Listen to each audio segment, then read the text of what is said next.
Hello, welcome to the Ghosts of Harrenhal. My name's Simon. And I'm Jenny. Thank you for joining us for episode 235 of our chapter-by-chapter book review of A Song of Ice and Fire by George Martin. Today we'll be discussing chapter 9 of A Feast for Crows, that's Brienne 2. As always, we'll chat about the chapter and try not to spoil any future plot points for you, and hopefully provide you with some entertainment along the way. We'll summarise what happened, discuss our thoughts on it, provide some useful background, compare it to the television show, indulge in a little pedantry, and cover some relevant news and listener correspondence.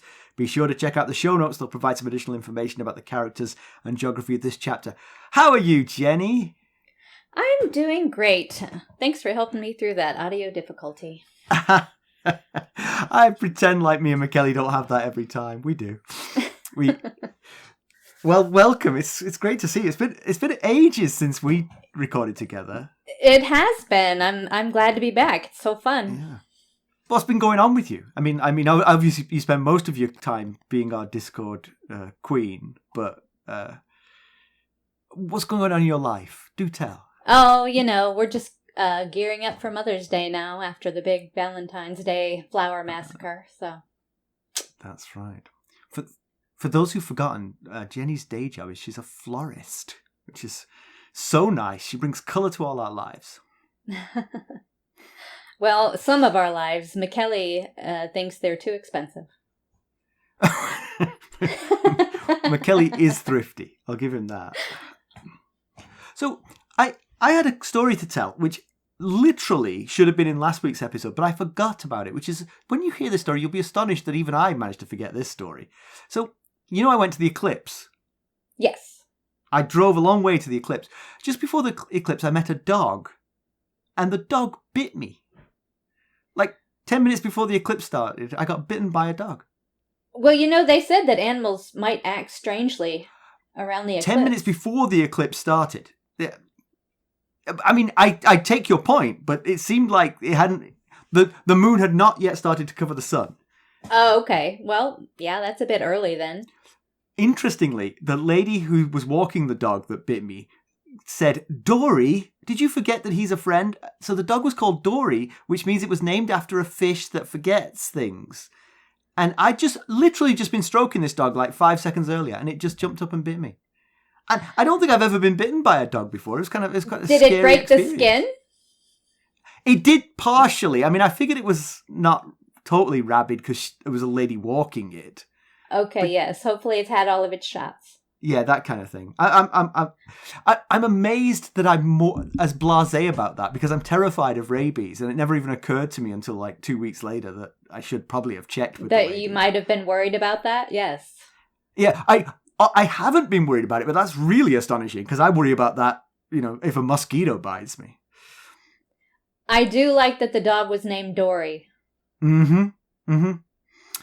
She also was a dead ringer for the... I have two dogs of my own, one of whom doesn't like me. The one who doesn't like me, she was a dead ringer for that dog. So it was like her soul sister decided to bite me. How funny. Mm. Hopefully your own dogs don't bite you. No, that hasn't happened, touch wood. The other little story I had to tell this week was... You probably know this. It's the week of everyone doing their income taxes, or in fact, the week is over. The day was Monday of this week, where everyone has to get their income taxes in. And I think probably like a lot of people in the United States, I end up in a flurry of paperwork when I get my taxes done. And so Carson and I decided to purge our house of paperwork. And we got rid of a lot of paperwork. I mean, like, we have a big recycling bin, and it was full. And that didn't include the stuff we had to shred. That was another batch. So we got rid of a ton of stuff. But it was a kind of an interesting archaeological dig. One of the things we found were Carson's wedding vows to me. Oh, all these years later, you finally found them? Mm-hmm. Well, I mean, that's amazing. We've kept them in our hearts, but to actually find physical evidence. Well, sure. Yes. So did you get rid of those is the question. We didn't actively throw them away, but they were very sweet. One of the things it said, she said, "I love that you bring me a cup of tea in the morning." That was one of the things she said in her wedding vows. This is only worth noting because the next day, I always get up earlier than everybody else, and I try and feed the dogs and keep the dogs quiet so no one gets bothered by the dogs. I make a pot of tea, and when I hear Carson, I take her a cup of tea, you see. So I made the pot of tea, but I never heard Carson, and I was hanging out with the dogs. And finally, Carson came and got her own cup of tea. And as she made her own cup of tea, she yelled, "What about your vows?" Oh. She was just reminding you. I remembered, I thought later, those were her vows, not mine. I didn't vow to make her tea, She was... So I fell down, as usual. I'm sure she'll forgive you. Yeah, as long as I get back on the tea-making duties, anyway. Exactly, yes. So did you bring her tea the next day? I make her tea every morning. Every single morning. Okay. It's just, I don't like to creep back and see if she's awake, because I might wake her up, you see. So I have to wait for the first sound of her and sometimes I miss it. What am I supposed to do? I'm a very light sleeper myself, so that's probably a good plan. Yeah. Can I give a public service announcement to not be rude to your florist? Oh, yeah. You can definitely do that. Of all the people in the world you shouldn't be rude to, it seems like the florist would be top of that list. It's not like the florist could poison your coffee or something, but they're bringing joy, Well, it's, we get a lot of last minute people that, "Oh, I'm so sorry, I should have called you earlier in the day," or "I forgot," or, some sad story where there's a reason why they haven't called us yet, and they would like to know if we can help them out last minute. And it all depends on your attitude a good portion of the time, because if you would like to be rude to me, I'm sorry, we don't have any more time today. If you're polite and maybe we can. Sometimes it's a product issue where we don't have it, or there actually is no time, but a good attitude always helps. Yeah. It's a life lesson for everyone, for every situation, honestly. I'm sort of gullible, though, and if I went, this is not my style, but if I went in somewhere and I was, aggressive about getting it done, and they told me they couldn't do it because of whatever reason, I would take that at face value. It wouldn't occur to me that they were actually getting revenge on me for being a horrible person. But fortunately, my default position is to be try to be endearing to everyone, so I would never do Yes, that. Your charming self would probably have no problem. Well, that's kind of you to say. All right. Well, it's great to talk to you, but it's time to get down to business. How did we leave Brienne of Tarth? Last we saw of Brienne, she was beginning her search for Sansa Stark. She's not naming her quarry. Instead, she's looking for her sister, niece, of auburn hair, a girl of 3 and 10. She was headed to Duskendale on the thinnest of leads and rebuffing offers of assistance. Some of her fellow road warriors are wise to whom she's really after. The reward is drawing more people to the hunt. Jenny, why don't we give the summary of this one? All right. Brienne waits to enter Duskendale. The gates are barred until dawn, but there are already a line of farm carts hoping to sell their wares, a couple of wealthy townsmen, and a kid on a piebald roundsy. She asks about Sansa, although not by name, and nobody can help. The guards arrive and wave the others through, but question the strapping knight on the house with the House Lothston shield. As she explains that it is not her house and she intends to get it repainted, the guards are appeased, partly because they realize she's a woman, and partly because the guard's sister is a painter and he directs Brienne to her shop. The gate opens to a marketplace where food can be bought and any amount of looted arms and armour. Brienne recognises many of the sigils, a good portion of them northern. She sees lighter shields for sale, but she's happy with her heavy oaken shield. She stables her horse and walks to the painter's shop, the door of which is beautifully decorated. The proprietress recognises the Lothston sigil with a shudder. Brienne cannot use Tarth colours, she still wanted for the murder of Renly, so describes a sigil she knew from her father's armoury. It will take a day, so she takes a room in the inn across the street. The Seven Swords is so named for the 7 sons of House Darkland, who served on the King's Guard. A maid fills the bath for Brienne and tells her there are no more Darklands, but plenty of derivatives, Darks, Darkwoods, Dargoods. As she bathes, Brienne recalls the bathhouse and Jaime. She tries to scrub away the memory with thoughts of Renly. Afterwards, she walks to the Dunfort, the castle of Duskendale, and the seat of House Riker. The Lord is at Maidenpool with Randall Tarley. Rufus Leake is in charge. Brienne's letter of introduction is not much use to Leake. He cannot read. So he sends her to the maester. The latter is annoyed. Seems everyone passing through town is looking for Sir Dontos Hollard. He gives Brienne a history of House Hollard and House Darklyn leading up to the defiance of Duskendale. Brienne only knows a little of the tale, which her own maester had told her was the event that pushed Mad King Aerys over the edge of madness. In the end, the maester sees no reason why Dontos Hollard would have returned to Duskendale and urges Brienne to look for him elsewhere. Brienne's mood is dark. As she walks back to the inn, she's feeling hopeless. During further contemplation, she thinks Sansa would not have fled to strangers. She remembers the interrogation of Sansa's maid Brella, who mentions Sansa's piety and of her many trips to the Godswood. Brella suggested Sansa would probably have returned to the north. The north is vast, and Brienne can't begin to guess which bannermen Sansa might have trusted, so she thinks of Sansa's relatives instead. This could mean Jon at the Wall, her uncle Brynden at Riverrun, or her Aunt Lysa in the Vale. While she's pondering, she takes a wrong turn, gets lost and finds a dead end. As she heads back the way she came, she collides with a familiar-looking boy. As he mutters an apology and runs off, she realises it's the boy from the line at the front gate.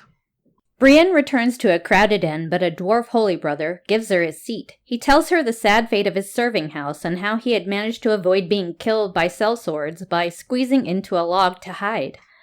When Brienne mentions the brothers she saw headed to King's Landing, the dwarf says hundreds of brothers, septons, and small folk are headed that way. He names them sparrows.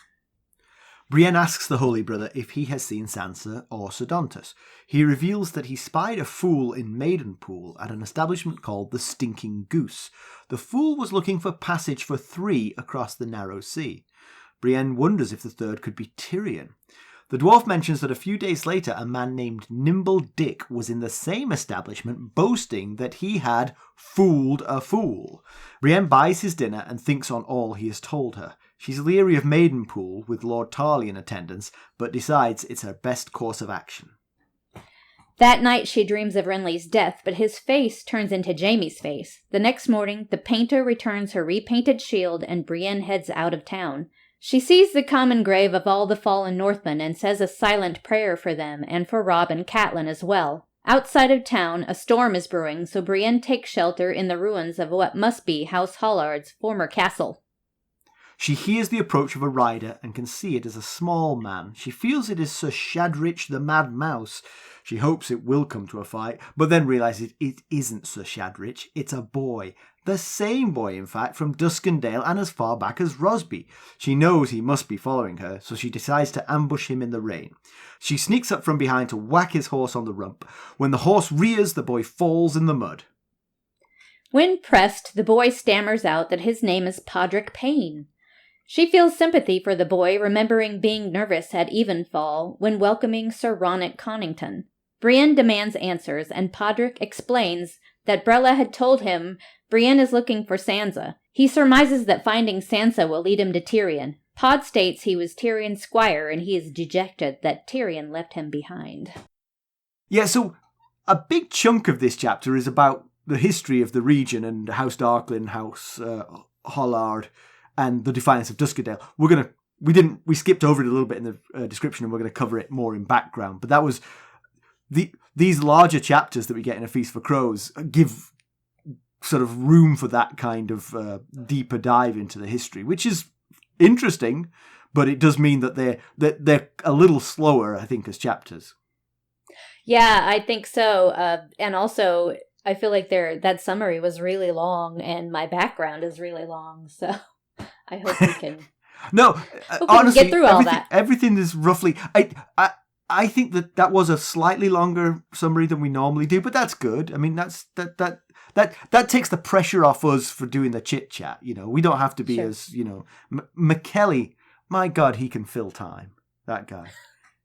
If we have a 4-page summary, that's an hour and a half for sure. Then we have to fix it in post. This is going to be we're going to have a tight 50 here, and I'm going to be very happy with that. Okay. All right. So we do get an interesting bit of insight into Brienne's character. When she's standing in line, she talks about how the fact there's a tendency when you're reading this to see the POV characters as sort of gods and the people that they interact with as sort of like, NPCs, that barely say anything, that barely have an existence, because you know the point of view characters so well. They just seem like completely different creatures than the people they talk to. But Brienne is inherently shy, and that's exacerbated by, as she puts it, long years of scorn. She is only 20, so her idea of long years and mine may be slightly different. But it's hard for her to ask people about Sansa, not just because she knows it's unlikely to be successful, but because she doesn't want to talk to strangers. She's an introvert, and I hadn't really thought of it that way. Okay, so I agree what you're saying. Chronologically, she's only 20, and that's not very old. But if you think about it this way, this is how I see it for Brienne. Her childhood was not great. No. Her father loved her, but he didn't understand her. Her septa was unusually critical and harsh, or maybe not unusually, but I feel like she was overly critical and harsh. She didn't have any friends. The Septon was her mother figure, so, that's really her only companion. All of her suitors that she had treated her horribly. Yeah. So, to me, that just makes for a really long childhood, even if it was... That is true. Yes. That is undeniable. And plus, it doesn't give you any buffer from it, because she is so young still. Yes. Her childhood was so recent. I've forgotten all of the horrible things that happened to me in my childhood. There were very few, but, they're lost in time now. But for her, they're yesterday's news, I think that to Brienne, that probably just seems interminable. There's... Yeah. I will say, though, I think she should remind herself that she's she's huge, and she's armoured, and she's carrying a big sword. Those people she's talking to are probably going to be a lot more afraid of that conversation than she is. Agreed. But again, with the self-esteem, this is probably going to come out rude, and I don't mean it that way, but she's an unattractive woman.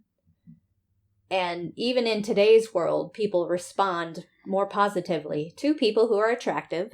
And she doesn't conform to gender norms, which back in, medieval times was not something that was received very positively either.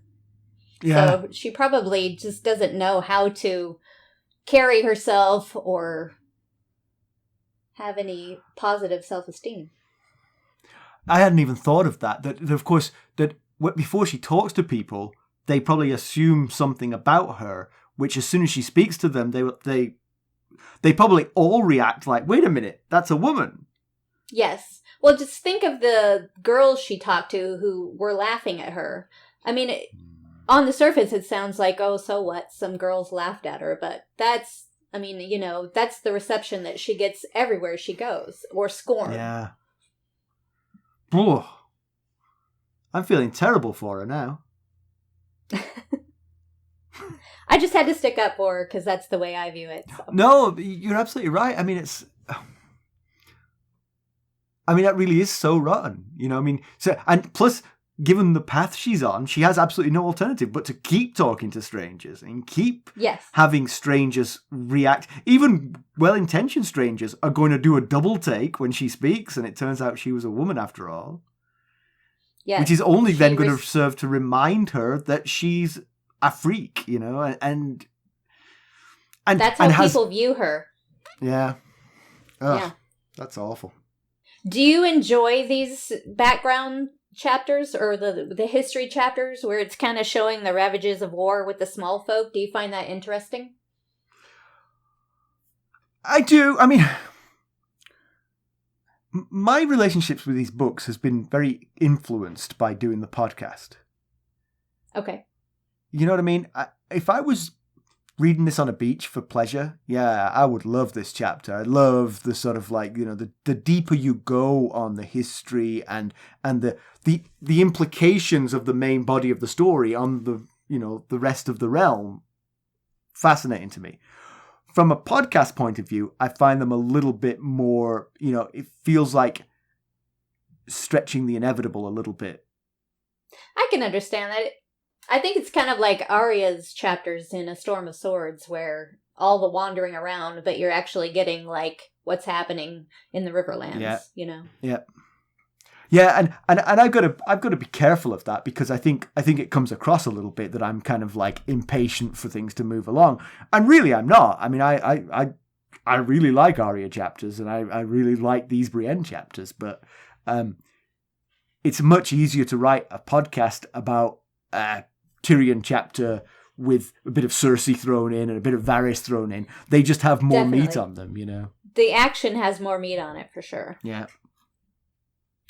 I did want to bring up that the dwarf holy brother says that the wolves burned their holy house. Which, the first time I read that, I was kind of surprised, because I didn't think that the North was doing things like that. That seems like something that, like, Tywin's army would do, or Randall Tarley's army would do. But bail me out here. Remember that of the two of us, you're the one with the memory. So, the people who came to Duskendale, or to this region, were Roose Bolton's men, right? Didn't he send them here? Isn't this where Roose Bolton lost a third of the foot soldiers of the North? That is true. That's a good point. Because this is where he sent them on purpose to get rid of them, so they didn't have so many to kill at the Twins. Right. And so maybe he gave them explicit instructions to be as obnoxious as possible, to exacerbate the number of enemies they would find. That's good. That's a good point. Yeah. The only reason I remember that is because of McKelly saying the joke about Dunkin' Donuts. Really?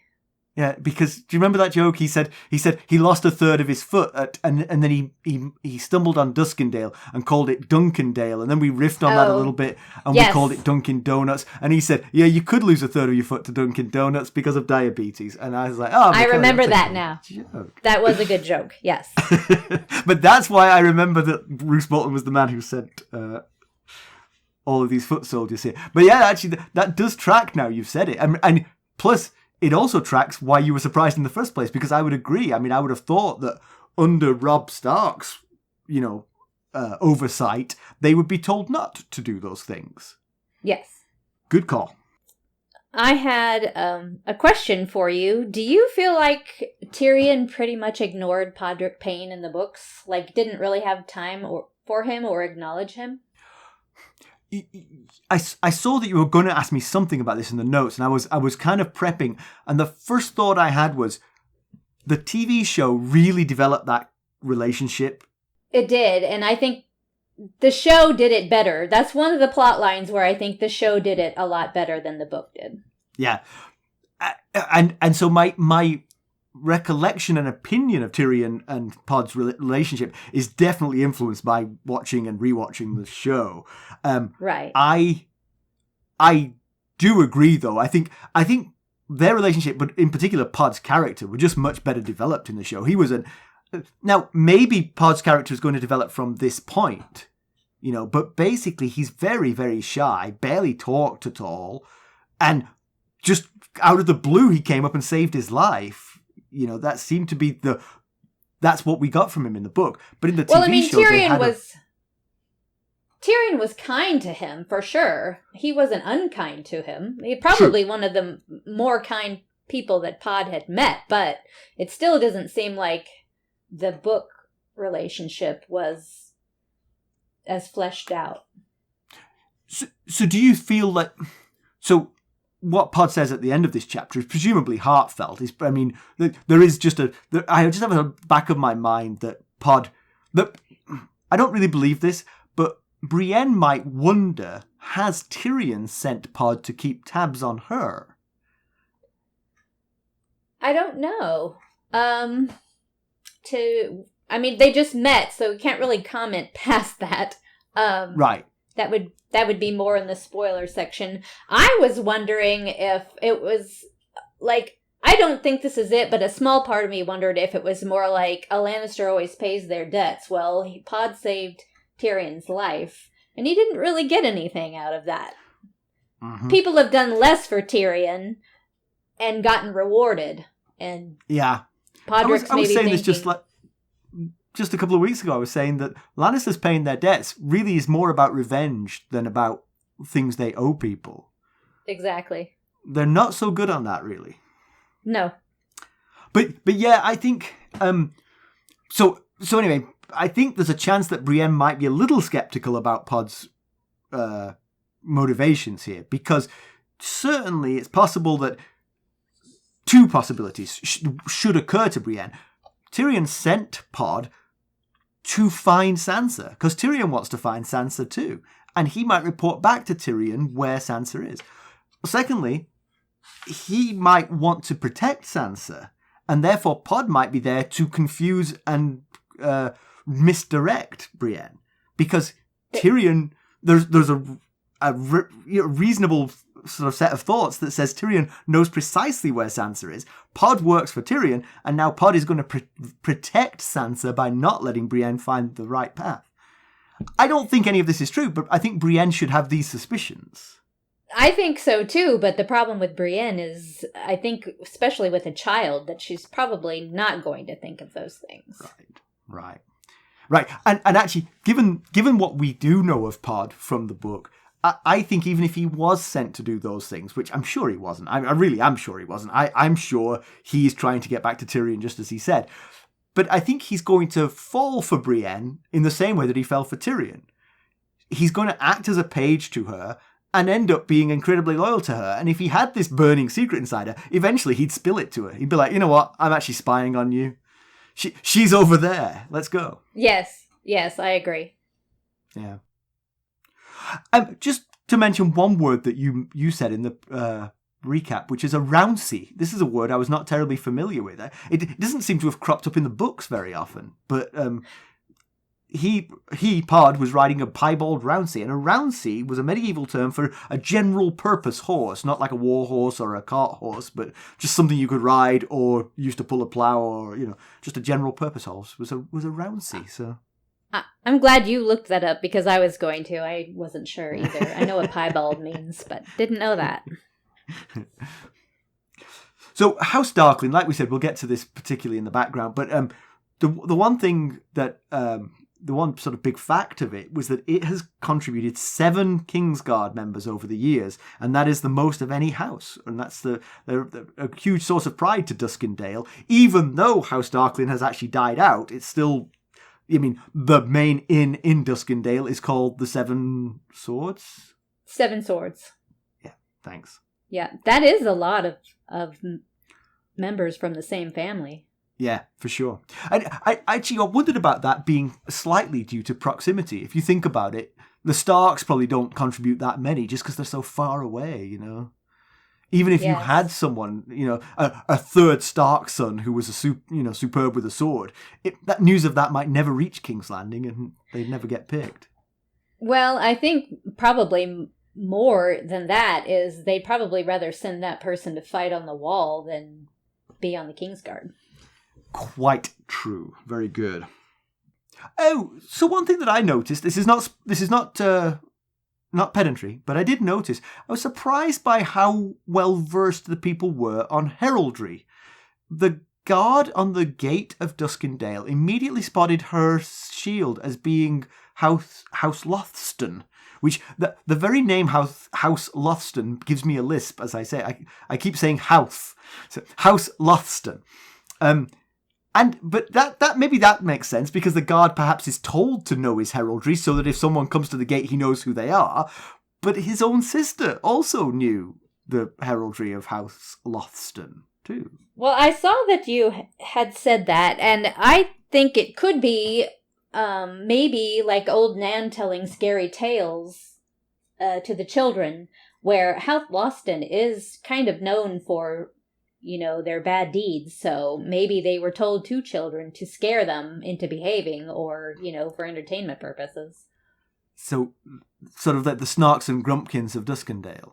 Yes. I see. Interesting. Like with the lady telling the story about giant bats coming to carry children off. That is pretty scary. The one thing I'll say, I think, I totally get it. That is a very plausible reason for them to know this. But, old Nan of Duskendale is a good storyteller if she included the sigils, not just, she's like, this is what the sigil of this house looks like, and it's coming to terrorize you at night if you don't say your prayers and go to bed. That's a good point. I don't know. I do think that maybe just because it's general knowledge in that area. Yeah. Apparently so. So, Duskendale as a town is overlooked by the Dun Fort, and the Dun Fort is the seat of House Riker. It was formerly the seat of House Darklin. I don't have much more to say about it, really. No, it sounds pretty unimpressive as far as castles go. It doesn't have the greatest name. We're not called the Ghosts of Dunfort, that's for sure. Exactly. The other interesting thing for me was the experience that Brienne has in the Dunfort. So the Lord Riker's not there. So she meets Rufus Leake, who's been left in charge in Lord Riker's absence. He can't read her letter of introduction, which is signed by the king. So she ends up talking to the maester. But he says that she might be the 21st person, he probably is exaggerating, but that has come looking for information about House Hollard. So she's hunting down the best thread she could find, which wasn't very strong, and she's 21st in line. It's not very good odds. She's going to have to, I feel, find some out-of-the-box thinking to try and get ahead of this whole crowd, because presumably this whole crowd is going to follow the same stepping stones that she's now following, Yes, I agree. And I think, first of all, can I say, do you think you should be leaving people in charge who can't read? Well, I mean, that's what the maesters are for, I mean, my fan fiction dream was all about the fact that many of the High Lords can't even read. They rely on their maesters for that. But yeah, that's true. I would think that if I were a High Lord, I would make sure that my kids could read so that a maester couldn't misinform them. So the newly painted shield, it's painted a specific sigil, which she knew from her time in Tarth. It was in her father's armoury. Obviously, she's avoiding Tarth colours because of who she is and the fact that she still thinks people are after her for the murder of Renly. But it's a spoiler, right? It is a spoiler. Okay. I mean, we could probably say what it was painted as, but we can't. Oh, yes, I'd like to hear that. Will you remind me how it was painted? Because I've forgotten that much. It's a falling star and a sunset background with a tree. Okay. Pretty. Sounds a little bit like South Carolina. It does. All right, so let's talk more about that in spoilers. Thanks. I have said before, actually, and again, this is another thing where I might be influenced by the TV show as much as by the book, but the odd couple pairings are often the strength of the books and the TV show. I think of Tyrion and Bronn, Arya and Sandor Clegane, Brienne and Jaime as well. And now, I think Brienne and Pod have the potential to be another one. Although, given that they're both very shy, it might be a trickier pairing to be entertaining and diverting. Probably so, because Brienne's character doesn't lead to a lot of joking or witty banter. So, can I tell you a pairing I don't like? Please. Sansa and Littlefinger. No, well, it's very hard to like those two. I suppose if you really didn't like Sansa, you might be happy that those two were together. But otherwise, yes, there's not a lot to be said for that one.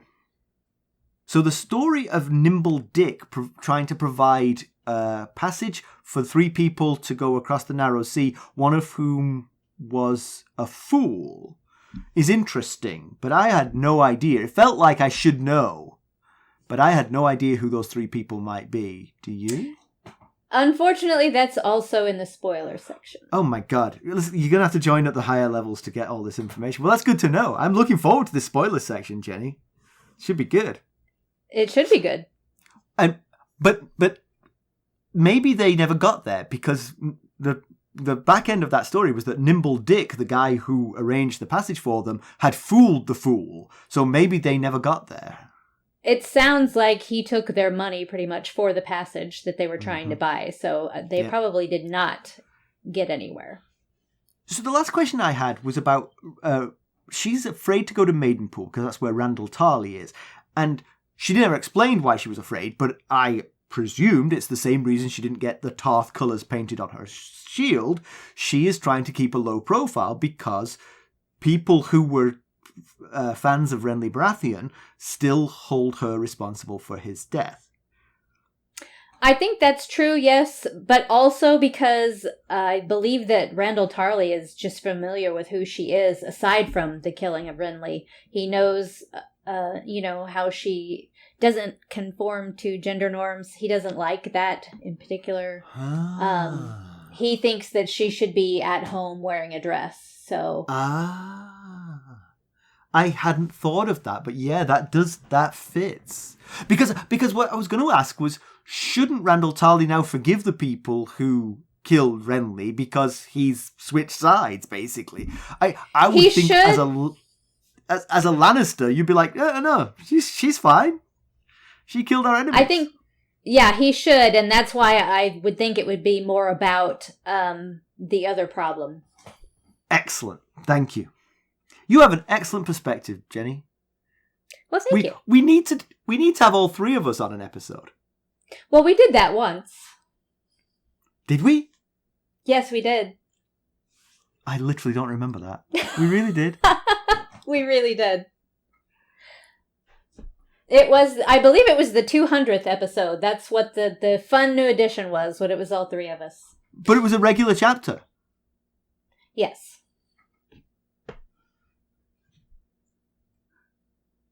That's disturbing. That is disturbing to me.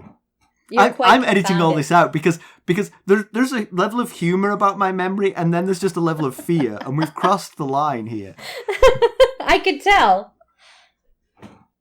That seems such a great idea. I'm glad we did it. I'll have to go back and listen to that one.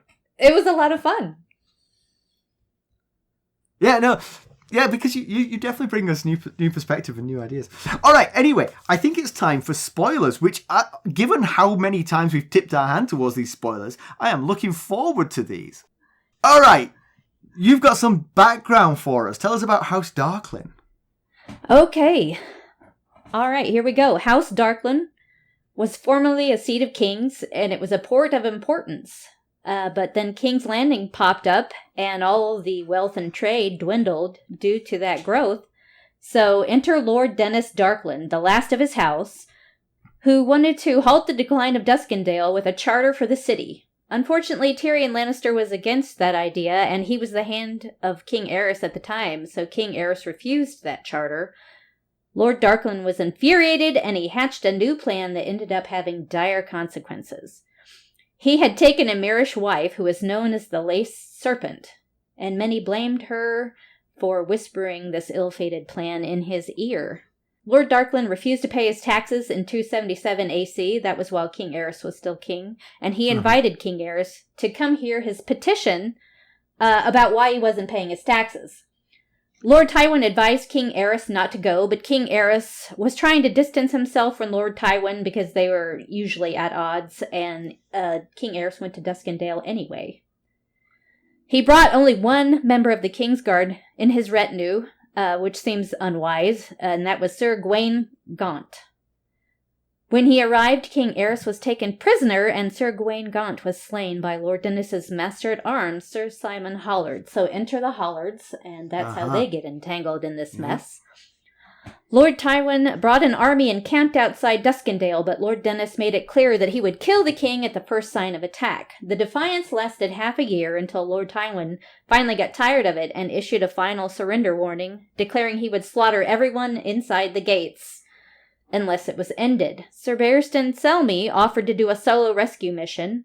Lord Tywin gave him 1 day to complete it. So Sir Barristan scaled the walls and made his way into the Dunfort, disguised as a beggar. He avenged his sworn brother by killing Sir Simon Hollard, and he freed King Aerys. He took an arrow wound to the chest. So, after they discovered that King Aerys was freed, Lord Dennis opened his gates and asked for mercy, but none was given. and both houses were wiped out to a man and a woman. So Lord Dennis and all of his relatives were killed, and then House Hollard also. So both houses were wiped out in that single instance. With the one exception of Sir Dontos, right? Yes, that's correct. Sir Dontos was a boy at the time, and his father actually had nothing to do with any of the trouble at Duskendale. So Sir Barristan Selmy is the one that asked that Sir Dontos be spared. Right.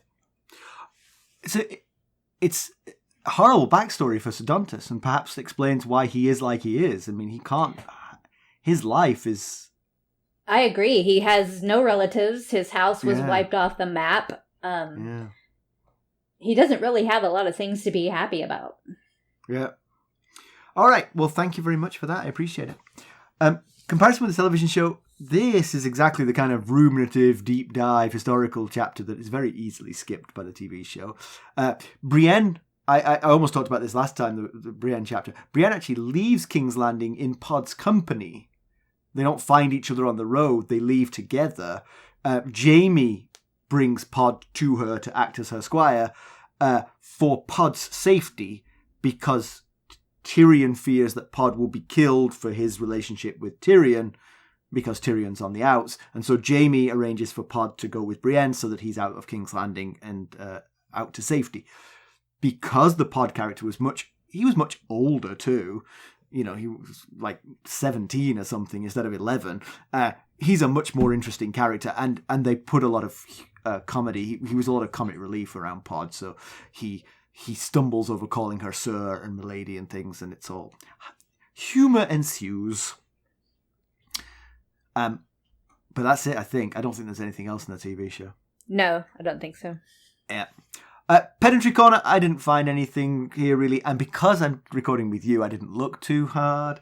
Thanks, Simon. You're welcome. News and notes. You see, I do remember some things. There's some things I do remember. I remember you saying that. I totally don't remember recording with all three of us, but, you know. News and notes. So, I'm going to let you read the review. I'll do the first part here.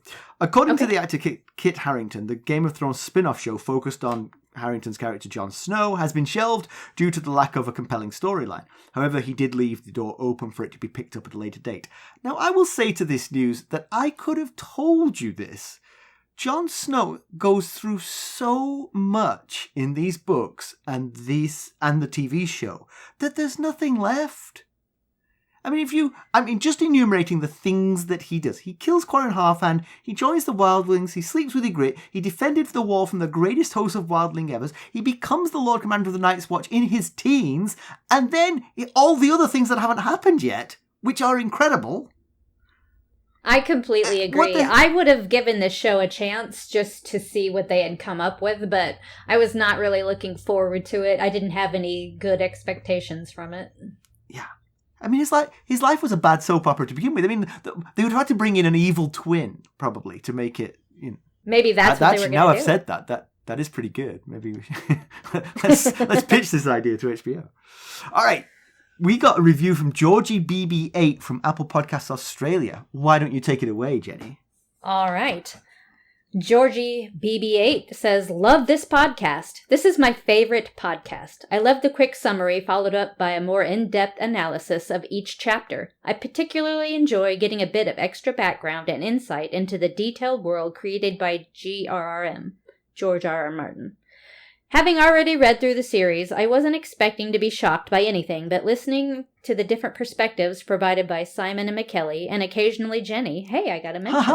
Thanks. I definitely had a few light bulb moments. Damp hair. Yeah, me too. Yeah. Along the way, it's sad that after a couple of months of binging, I'm all caught up and now waiting week to week with the rest. Thanks for all the hard yards you guys do putting this together. Well, thank you, Georgie BB8. That's very kind of you. And very kind of you to notice Jenny in your review as well. Yes, it was. Thank you. When I told you to read that, I'd forgotten that you got a mention. I didn't even pay attention to that, so. All right, let's draw a line under this one. It doesn't seem to me that Sir Dontos and Sansa come this way, unless this cockamamie story about Nimble Dick and the three people looking for passage across the Well, I mean, wait a minute. I'm pretending I don't know, but I do know that Sir Dontos didn't come this way because he's extremely dead, and I know where Sansa is too. So, yes, from we've Brienne's already read that part, so it doesn't seem So, it doesn't seem likely they came this way, but there is this new lead in Maidenpool, so it might be worth. It seems like a really thin lead, though. Would you follow that lead yourself? Possibly, since she's not going on much anyway. I would go with her thoughts about her relatives. That's what I would do. I think that's a stronger lead. Yeah. I think that's the way I would have gone, but maybe go to Maidenpool and go to the Flying Goose or whatever it was called and ask around, and then take a ship to the Vale from there. Yes, I agree. Interestingly, Brienne's dreams are switching from Renly to Jaime. She yes. I think we're seeing a little bit of, her conscious thoughts slipping to Jaime. So he's, And, it's funny that she thought Renly was kind to her, and that's why she fell in love with him. And then her and Jaime's relationship started out horribly. Yeah. That's a good thought. I wonder if that Rocky Stark can sort of like lead to a deeper relationship, though, because a lot of Renly was quite surface. I'm not saying he wasn't a nice person, but he would, like me going into a florist at 5:02, he would be nice because, he'd want to get his own way. Yes. Well, the thing with between Jaime and Renly is at least Jaime was upfront about the way he felt at first. Renly seemed like he was nice to her, but we do get a line in a previous chapter that Jaime had talking to Loras, where Loras said that he and Renly used to make fun of her. Excellent. So I don't think that he was actually being kind to be kind. Renly. So yes, Jaime actually came to be kind on his own through his own decisions, Yeah. And that's the thing, because he was brutally honest with her from the get-go, she feels she can believe him now, Whereas Renly, he was nice on the surface, and then you might start to hear things later on, and you're never going to believe him anymore. You'll never believe a word he says. Yeah, well, I don't think Brienne knew that he was making fun of her behind her back. But it just, how we, perceive these two and her relationship with them kind of changes with that, I think. Beautiful. So Brienne's letter is opening doors for her. I thought it was surprisingly easy, actually, for her to get into the Dunfort with that letter. I would have thought there would be more obstacles to, a little more red tape. Exactly. Yeah. But since the maester had apparently talked to 20 other people, the letter, the keys to that door were widely accessible. You didn't need a letter signed by the king. You could just walk in and ask. Well, I think it probably helps that she's dressed in, I would say maybe decent mail.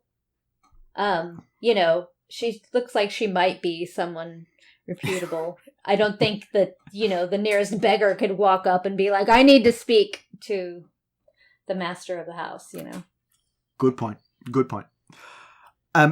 So Brienne now has a traveling companion. That will help. I think a little conversation along the road will make her chapters pop a little bit more. And potentially a new, interesting odd couple in Brienne and Pod. Yeah, I agree. And, maybe Pod can learn some things from her. Yeah. All right, next up. Unlike Brienne, we do know where Sansa is, and Brienne just has to read the next chapter of the book to find out. We'll catch up with the other flame-haired mistress of fairy tales next time.